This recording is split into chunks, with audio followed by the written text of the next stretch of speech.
darkness hides many secrets. Some are harmless shadows, just tricks of the mind. But others are real.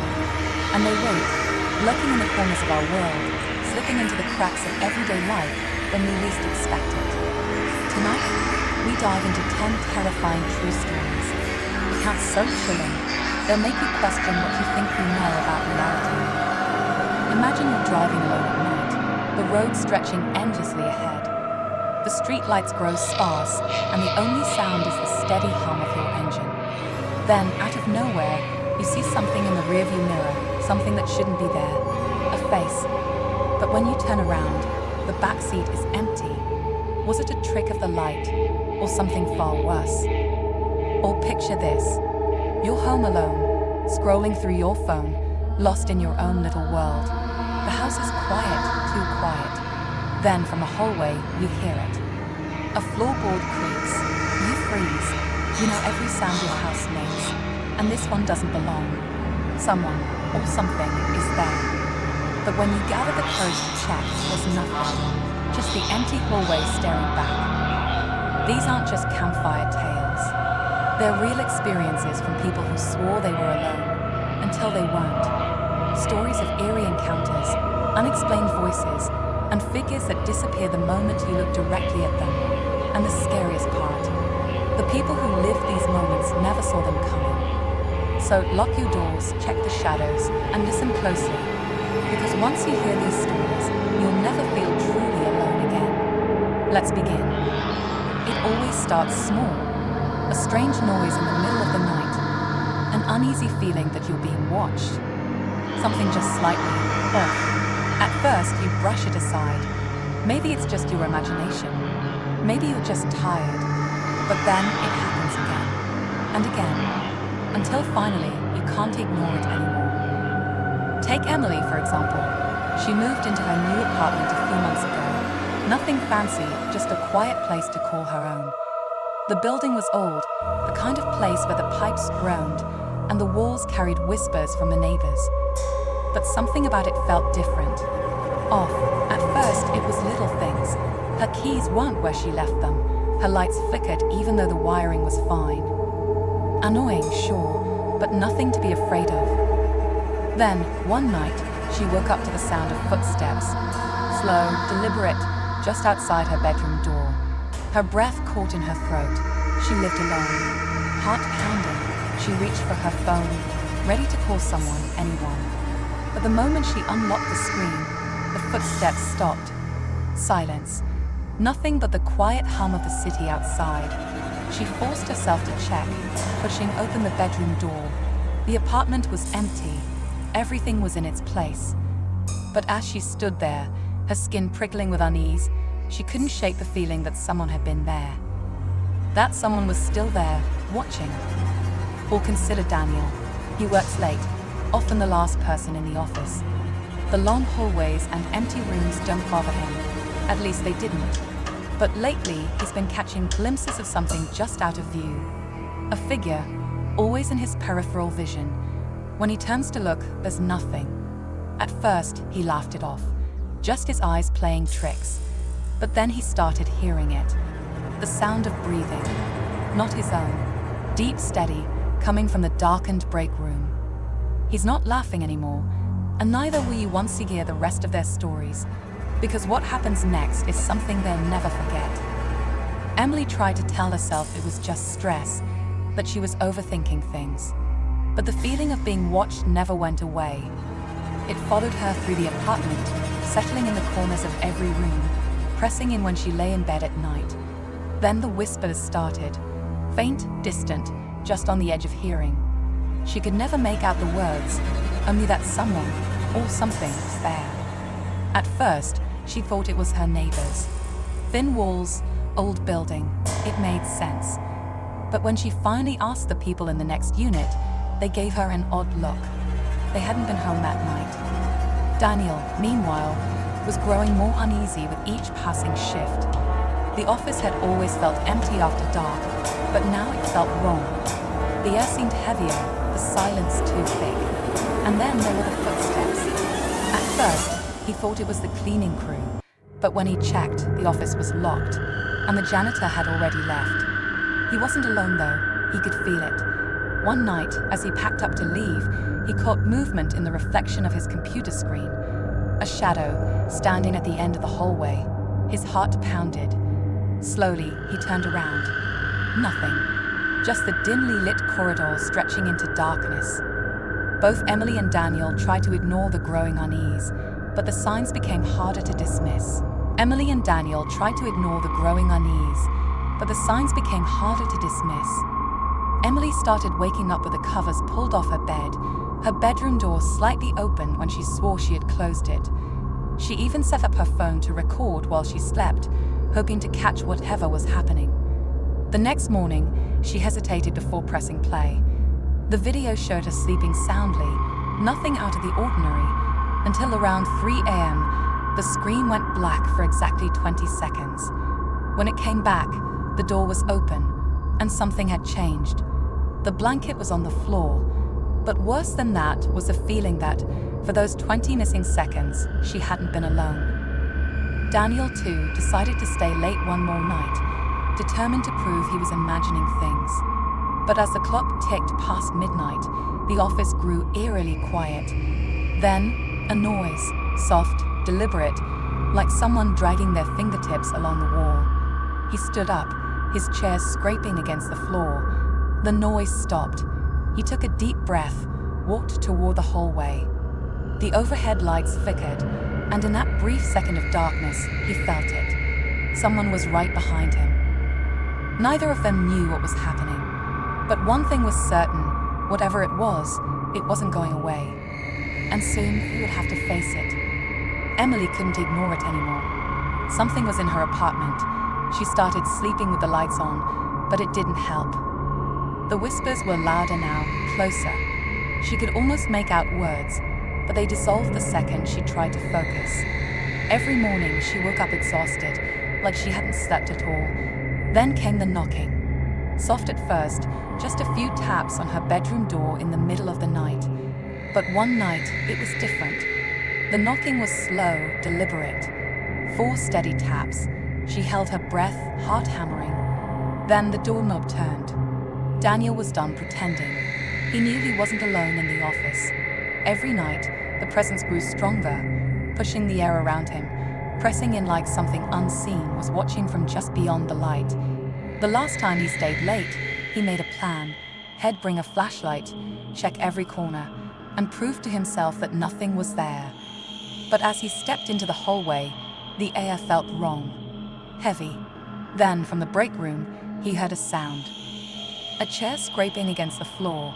He wasn't alone. Emily's phone caught it this time. She had set it up again, angling the camera at the door. The next morning, she forced herself to watch the footage. The screen was normal at first, just her sleeping figure, the stillness of the room. Then, at exactly 3:14 a.m., the door moved. Slowly, inch by inch, it creaked open. And then, her breath caught. There was a shadow. It stretched into the room, impossibly tall, bending as if it were looking directly at her. Then, just as suddenly, the screen went black.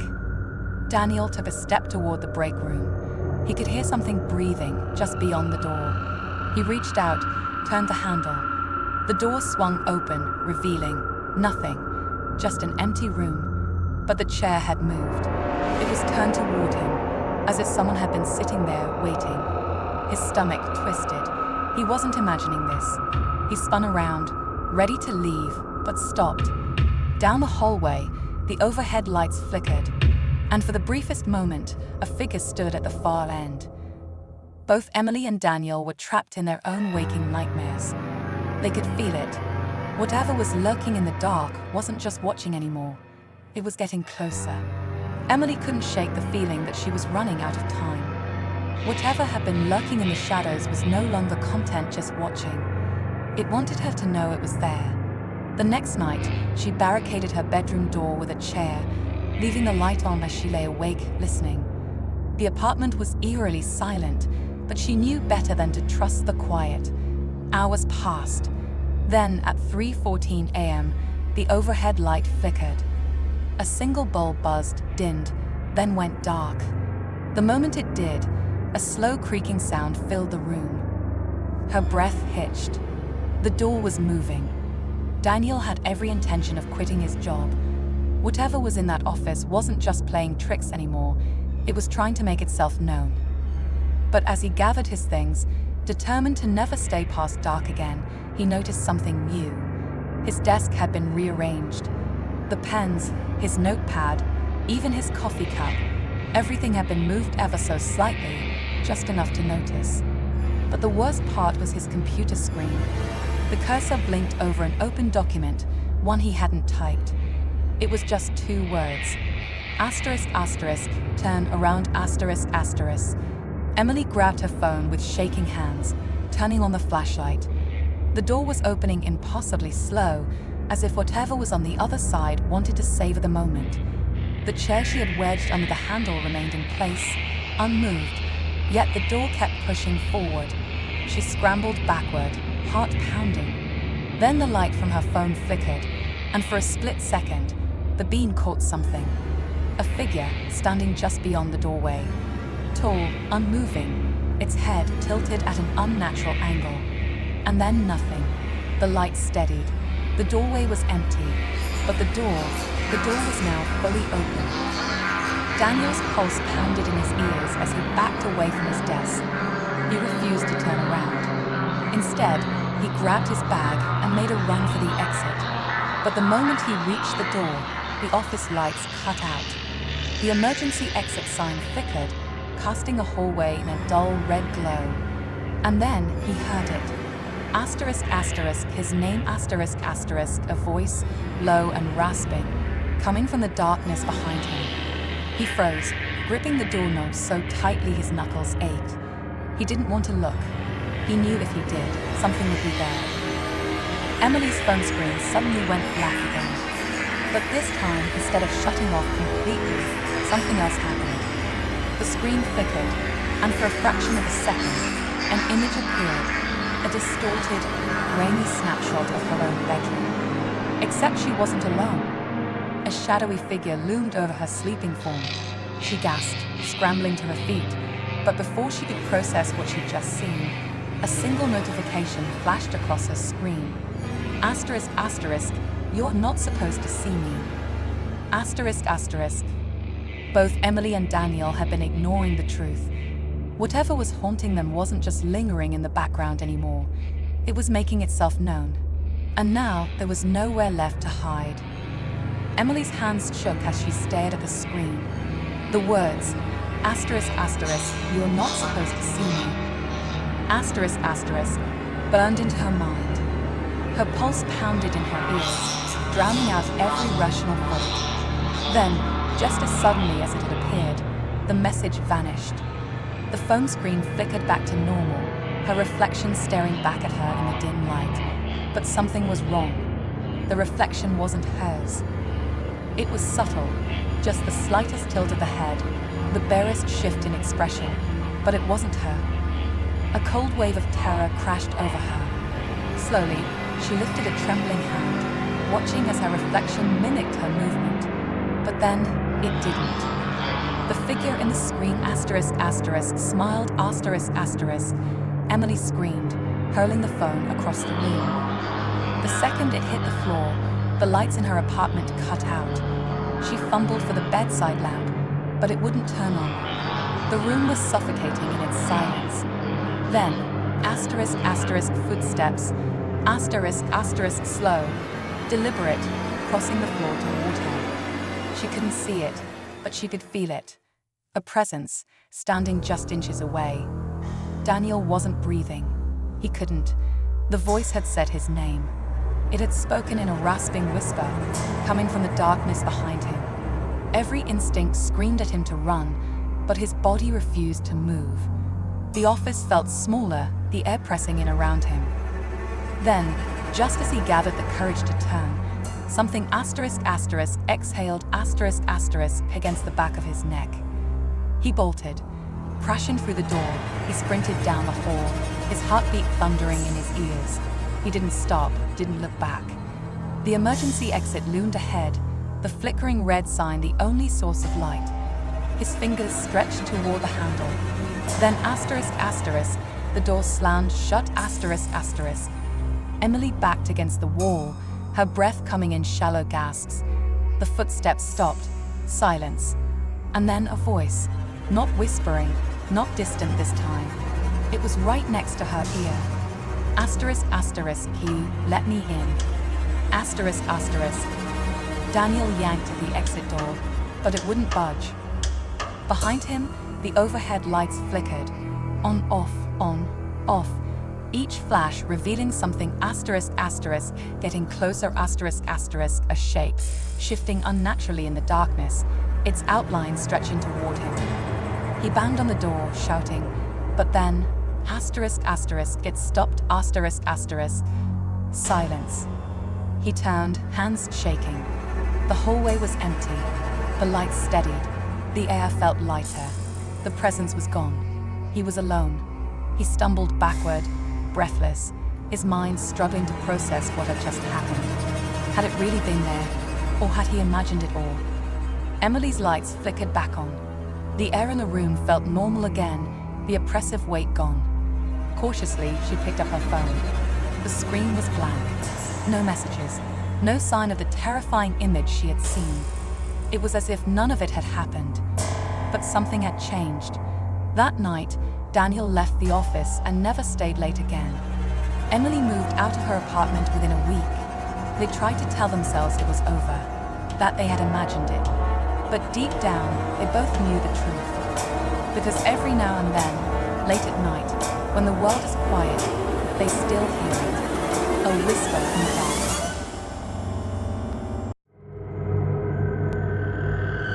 Emily settled into her new apartment, a smaller place with bright windows and no dark corners. She told herself it was over, that whatever had haunted her before was gone. At first, it seemed true. The nights were quiet, the air felt normal, and for the first time in weeks, she could sleep without waking up in terror. But deep down, a question lingered. ***, what had she let in? And where had it gone? ***. Daniel never spoke about that night in the office. He avoided thinking about it, convinced that acknowledging it would somehow invite it back. He found another job, one that didn't require late hours.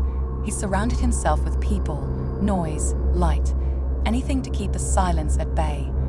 But there were moments, fleeting but real, where he felt it again. A shift in the air, a flicker of movement in his peripheral vision. It was never enough to prove anything, but just enough to remind him that he had seen something. ***, and it had seen him ***. Emily tried to move on, but some habits never left. She always checked the locks twice. She never left her closet door open at night.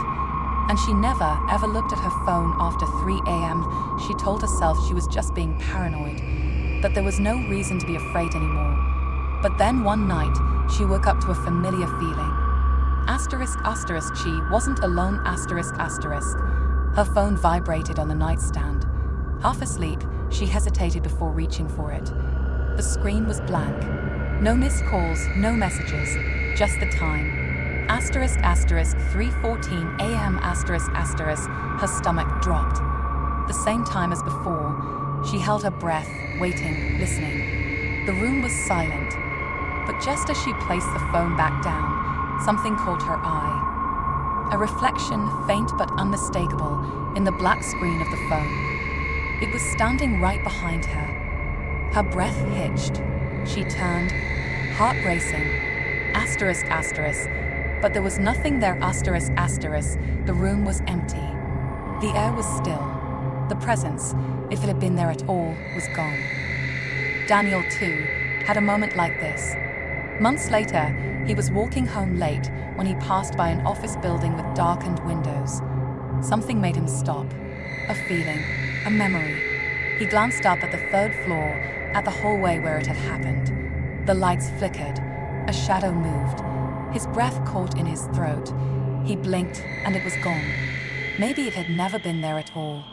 Or maybe it was never really gone. Emily and Daniel would never know the truth. They could move, change jobs, start new lives, but some things never leave. Some things wait. Some things follow